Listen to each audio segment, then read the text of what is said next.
Some pain can be fixed, a problem solved, a situation changed, an apology given. But some pain, the kind visiting you tonight, isn't that kind. It's the kind that just sits there, heavy, wordless, immune to logic, the loss that won't reverse, the absence that won't fill, the ache that shows up even on good days quietly, like it never left. And the hardest part isn't the pain itself. It's the voice that says, you should be over this by now. Fix it. Move on. Be strong. Tonight, we set that voice aside. Because the Buddha's most misunderstood teaching was never about ending pain. It was about changing your relationship with it. The third noble truth is often translated as the cessation of suffering.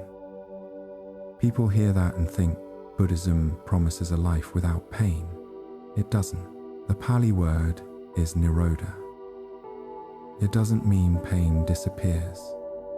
It means the struggle around pain can stop. There's a difference between hurting and suffering because you're hurting. Between feeling grief and suffering because you think grief means you're broken. The pain is the weather. The suffering is standing in the rain, screaming at the sky to stop. Nirodha is putting down the argument with reality. Not pretending it doesn't rain, just no longer fighting it. In the 1980s, psychologist Stephen Hayes went through a period of severe panic attacks. As a scientist, he tried every technique to eliminate the anxiety. Nothing worked. Then he tried something radical. He stopped trying to get rid of it. Instead, he made room for it. This became the foundation of acceptance and commitment therapy, ACT. Its core principle: pain is unavoidable. Suffering is what happens when you refuse to let pain be present.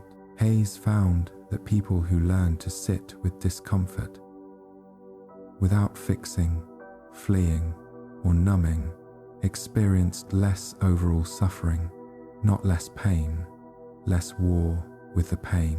The Buddha said the same thing with fewer words. Pain is certain, suffering is optional. There's a scene in the Pali Canon where the Buddha visits a monk who is gravely ill. The monk is in agony. His body is failing. The Buddha doesn't heal him, doesn't promise a miracle. He sits beside him and says, "Let your body feel what it feels, but do not let the mind add a second layer. The body hurts, that is the first arrow. The mind saying this shouldn't be happening, that is the second." The Buddha asked, "Can you feel the first arrow without firing the second?" Not with cold detachment, with warmth, with honesty, with the quiet courage of someone who says, "This hurts, and I'm still here." ACT uses a metaphor that mirrors Buddhist teaching perfectly. Imagine your thoughts and feelings are passengers on a bus.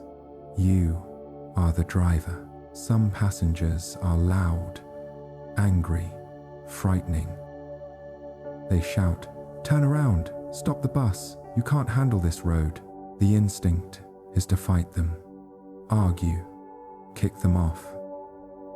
But the more you fight, the more the bus swerves. ACT says, "Let them shout, keep driving." You don't have to obey the passengers. You don't have to silence them either. Just keep your hands on the wheel. The Buddha would call this upekkha, equanimity. The ability to hold everything without being held hostage by anything.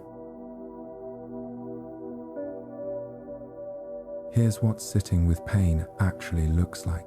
It's not gritting your teeth. It's not pretending to be fine.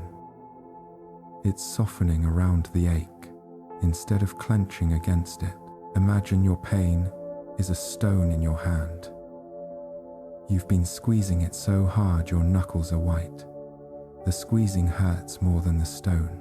Now open your palm. The stone is still there, but your hand can breathe. Your fingers can rest. You didn't throw it away. You didn't deny it. You just stopped crushing yourself around it. That open palm is Nirodha.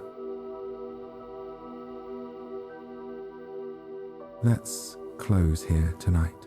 Whatever you're carrying, whatever ache followed you into this bed, you don't have to solve it before you sleep. You don't have to understand it, justify it, overcome it. You just have to let it be here without letting it be everything. You are bigger than your pain. Not because you're tough, because you're vast. Because awareness, the thing that notices pain, is always larger than whatever it holds. Rest now. Let the stone sit in an open hand. Let the rain fall without a fight. Sleep well. Good night.